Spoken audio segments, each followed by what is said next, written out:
Hi, I'm Rachel, and this is my November 2021 page 112 tag.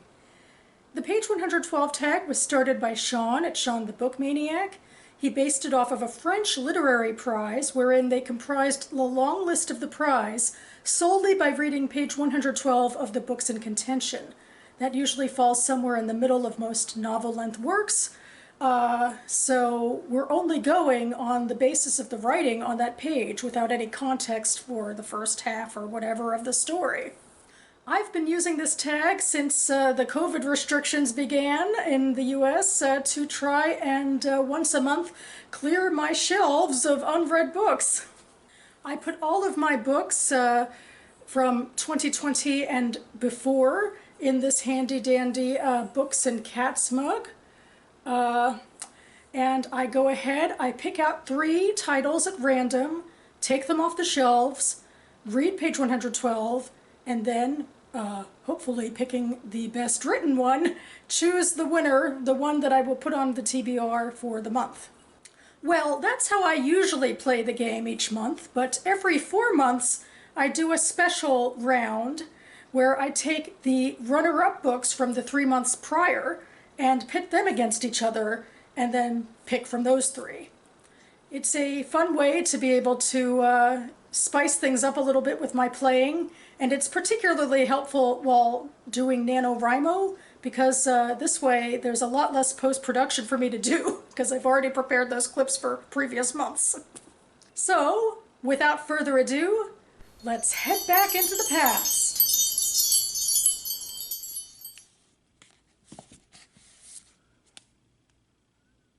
Pino thought about the massacre in Maine when the Nazis machine-gunned the Jews in the lake. He felt sick and helpless. Your husband, he must have been a brave man. Mrs. Napolitano wept and nodded. Beyond brave. After she regained her composure, she dabbed a handkerchief to her eyes and in a hoarse voice said, "Father Ray said you two will take me to Switzerland." "Yes, but with this snow it won't be easy." "Nothing in life worth doing is easy," the violinist said. Pino looked down at her shoes, low black pumps. "Did you climb up here in those?" "I wrapped them in pieces of a baby blanket. I still have them." "They won't work," Pino said. "Not where we're going." "It's all I have," she said. "We'll find you boots among the boys. What size are you?" Mrs. Napolitano told him. By afternoon, Mimo had found a pair and rubbed the leather with a mixture of pine tar and oil to make the boots waterproof. He'd also gotten her wool pants to wear beneath her dress, and an overcoat, and a wool hat and mittens. "Here," Father Ray said, handing out white pillow sacks with holes cut out for shoulders and heads. "Wear these." "Why?" Mrs. Napolitano asked. "The way you're going is exposed in several places. Someone from far down on the valley floor might see your dark clothes, but with these you'll blend into the snow." Accompanying Mrs. Napolitano was the D'Angelo family, Peter and Liza, the parents, and 7-year-old Anthony and his 9-year-old sister Judith. From Abruzzi, they were physically fit from a lifetime of farming and climbing in the mountains south of Rome. Mrs. Napolitano, however, had spent much of her life indoors and sitting down playing the violin. She said she walked everywhere in Milan, rarely taking the trolley, but Pino could tell from her breathing at Casa Alpina that the climb was going to be an ordeal for her and for him. Well, that was arresting stuff. I'm remembering now that I knew from what my parents said that the book took place in Rome, and I believe the main character is someone who starts working for the resistance. Surely in this scene, the main character, this Pino character anyway, is working to smuggle people out of occupied Italy, because it is dangerous in World War II, especially for Jews and other undesirables. It seems from that passage that Mrs. Napolitano's husband could have been Jewish, or at least Pino was connecting him to murdered Jews. This is the sort of scene I think that you don't need to have a lot of work done to it really to be compelling, because it's a survival story. So most people, at least, on an external level, would, have some adrenaline invested in, oh, so are they going to survive? Are they going to make it? This particular page asks certain survival questions that we might have, like, what do we do about inclement weather, and the types of shoes to wear, and the ways to blend in when, you have to sneak out of a country, and how different types of people will do on the terrain. Mrs. Napolitano seems to be an indoorsy person, and they're assuming it's going to be a bit of a struggle, but the other family they're with is more outdoorsy. So yeah, I mean, externally speaking, you don't have to do a lot to make this compelling. I do think the writing does well enough. It conveys the information, in a straightforward manner. It also gives a little time for emotional beats, but obviously not too much because, we're in a hurry plot mode right here, right now. So yeah, this could be good stuff.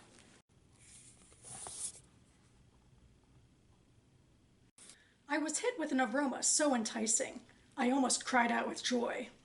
"You girls must be hungry," Jules said. "I have your dinner ready early." The spring suddenly back in my feet, I followed Darlene to the kitchen sink, where we washed our faces and scrubbed our hands with a coarse bar of soap. The dust from our long walk home had entered my pores and seemed stubbornly determined to stay there. I did the best I could, and when I was finished, I almost bounded over to the wooden table and sat down before one of the steaming bowls Joel had set there. "Mealy pap and chicken casserole," Darlene said, tucking in. "And a custard trifle for dessert," Joel said. I dug in too. The stew was pungent and extremely flavorful. It sat in its thick gravy on top of a mound of steaming cornmeal that had been cooked up in a chewy porridge. I couldn't remember when a meal had tasted so good. I swallowed the last mouthful, trying to stem the disappointment I felt at the sight of the empty bowl. I was still so hungry, as if I hadn't eaten at all. But then Joel appeared beside me with the pot and ladled another helping of the mealy pap. A moment later, he returned with some more stew. I ate more slowly this time, relishing each mouthful.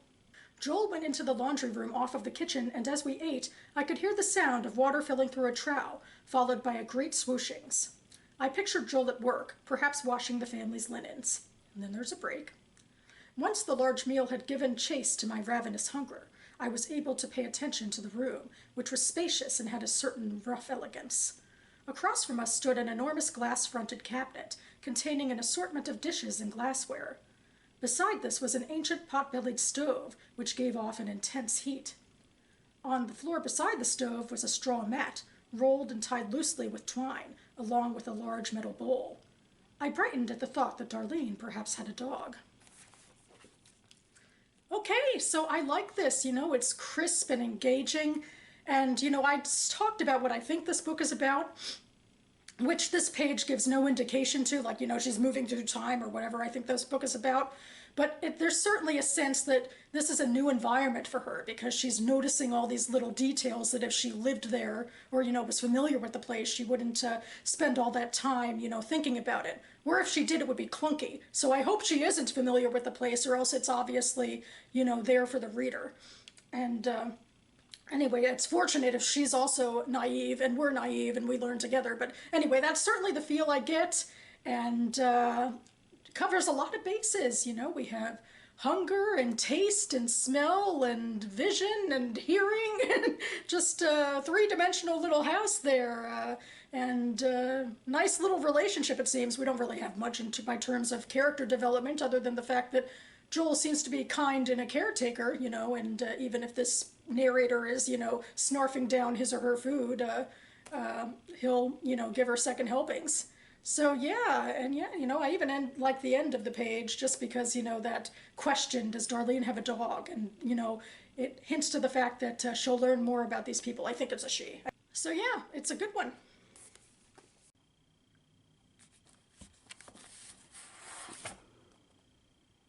"A baby will brighten things, Raina. Maybe it's your destiny."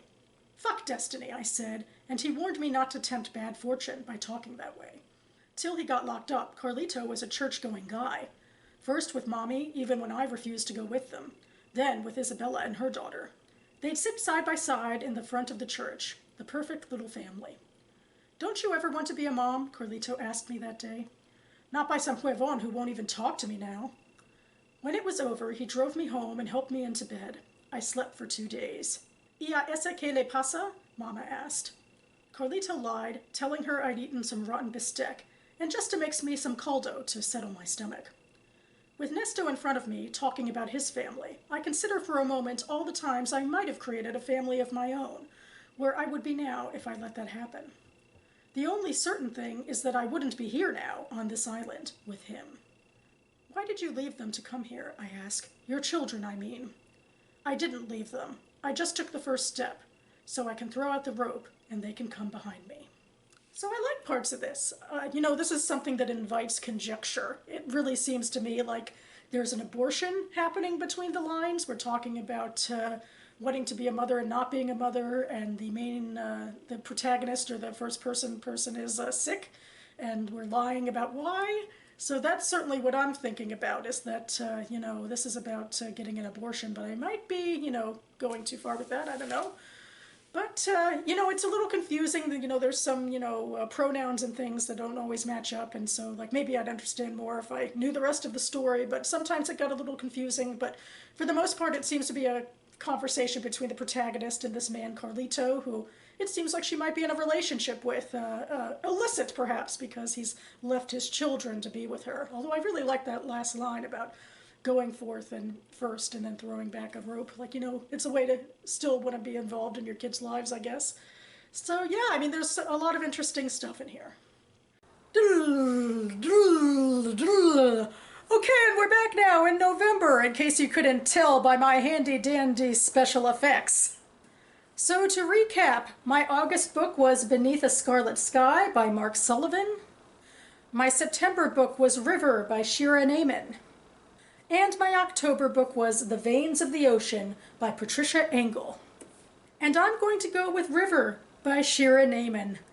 I'm excited for this one. It's actually a Jewish-based fantasy novel, and I happen to be writing for Nano, eking through slowly my own Jewish-based fantasy novel. Probably fairly different from this one, but I'm excited to see where we go in the past. I do feel like I am cheating a little bit, because the writing in Beneath the Scarlet Sky definitely is strong. I also do like the writing in this one, but there's no doubt that the writing in this one is very strong. But, as I am sometimes wont to do, I don't necessarily play by my page 112 tag rules, and I do take page count into consideration, especially when I'm trying to write 50K of my own words this month. So, won't be getting to this one just quite yet. But yeah, I will be getting to this one instead, and expect my thoughts on this book coming up later in the month. So that about covers it for me now. You can find links to all of these Goodreads pages for these books listed down below, as well as a link to my last page 112 video if you're inclined to see me play it the usual way. Another thing I like to do in this outro is do a call out to a TBR game, because that's what I feel like I'm playing here, using this tag to be a little spontaneous and fun with my reading. And TBR games have kind of taken off in greater BookTube. And this month I'm going to be talking about Fictionary, which is the TBR game of Book's Nest, so I'll link to her videos down below. This is the type of game where the booktuber has made her own special board. It's a really pretty board in this case. And she rolls some dice, and she moves a piece around, and then has to answer the prompts on each of her spaces. So check her out down below. I will be back on this channel in the next couple of days for my latest NaNoWriMo vlog for week 2, so stay tuned. In the meantime, thanks so much for watching, everyone, and I'll see you next time.